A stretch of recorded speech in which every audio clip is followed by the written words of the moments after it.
Practicing with broadheads, a very important topic. Actually, I had some questions recently on the Facebook page and here on YouTube about practicing with broadheads. How do I go about doing it? How should you go about practicing with broadheads with your crossbow? You definitely want to practice with your broadheads. You have to make sure that your broadheads are accurate, that they are just as accurate as your field points. You have to make sure that you know that when you pull the trigger, that broadhead, that whole arrow setup is going to go where you were aiming. We want our point of aim to be the same as our point of impact. I'm doing another video about that. Make sure you check out the other videos here on Death by Bungee. How do we make sure that our broadheads are going to do that when we shoot them at a target? They're going to open up, it's going to make them dull, and they're not going to perform all that well? Do you have to test every broadhead? It's a little bit easier if you are hunting with fixed blade broadheads. That answer becomes a little bit easier because you just put a broadhead on, you shoot it at the target, you sight in your crossbow, you make sure that it is accurate, you make sure that those broadheads are performing for you, and if they are not consistently accurate for you, you switch broadheads until you find a broadhead that shoots accurately with your crossbow, because you cannot go afield hunting with a crossbow unless it is accurate, unless you're sure that that arrow is going to go where you want it to go. Once you've accomplished that, then with a fixed blade broadhead, you can simply take it out, sharpen it good. If you know how to sharpen them, make sure you figure out how to do that properly. Get to the point where it will cut a rubber band simply by pressing the blade against a stretched rubber band. And once you're sure that it's that sharp, you're ready to go, because you can be confident that that broadhead is going to go where you want it to go. But what about mechanical broadheads? We don't want to use each one of them before we shoot them because they'll get dull, and what do we do about that? Now, some of them, they make it a little bit easier for you. Some come with a practice head that you can use. Now, that practice head, I don't know that I would go 100% and say that that practice head is going to fly exactly the same way as your broadhead. So what I would do, practice with the practice head, but before you hunt with that set of broadheads, with any new broadhead style, you're going to want to sacrifice one of those broadheads to be your target point. What I like to do is I take one of those broadheads out of there and I shoot that at the target. And I make sure that it's flying fine, that it's flying accurately, that it's flying the same as my field points. I take that broadhead and I'll shoot it at 10, 20, 30 yards and make sure that every time that I pull the trigger, it's going where I want it to go. I will not hunt with that broadhead because it's used.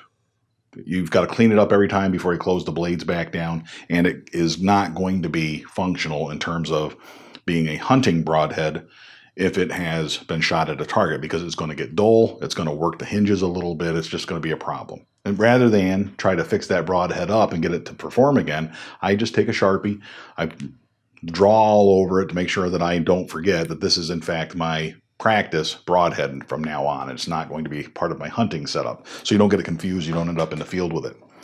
Now you've still got, in a 3-pack of broadheads, you still got the other 2 to hunt with. And to some extent here, we have to rely on the manufacturer. We have to rely on and have faith in that manufacturer that those 2 remaining broadheads are going to perform the same as the one that we shot. May not sound all that comforting, but we have to have faith in those manufacturers. Now think about it this way. If you don't have faith in the manufacturer that those other 2 broadheads are going to perform consistently with the first broadhead that you tested, then maybe we ought to switch manufacturers if you're not that comfortable with them, if you don't have that kind of confidence in them.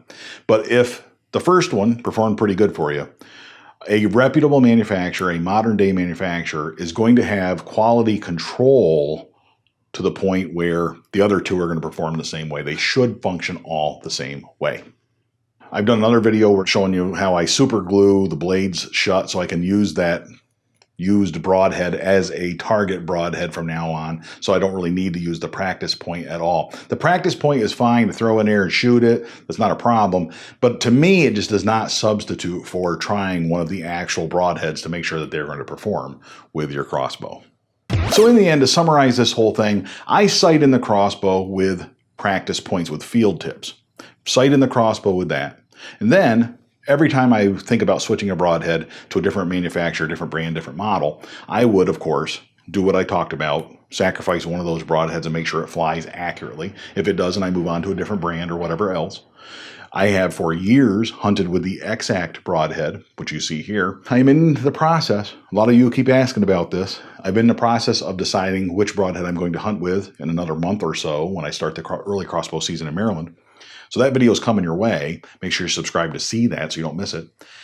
I have not fully decided which broadhead that I am going to hunt with this year, but I am down to 3 different possibles, and I will do a video about that here during Crossbow Appreciation Month, before the end of the month, telling you which one I have decided to go with. We just had so much rain, I haven't had a chance to get out there and really shoot them and use the last 3 different models as much as I had hoped. So we'll be deciding on broadheads for this upcoming season soon. Make sure you subscribe so you can see that.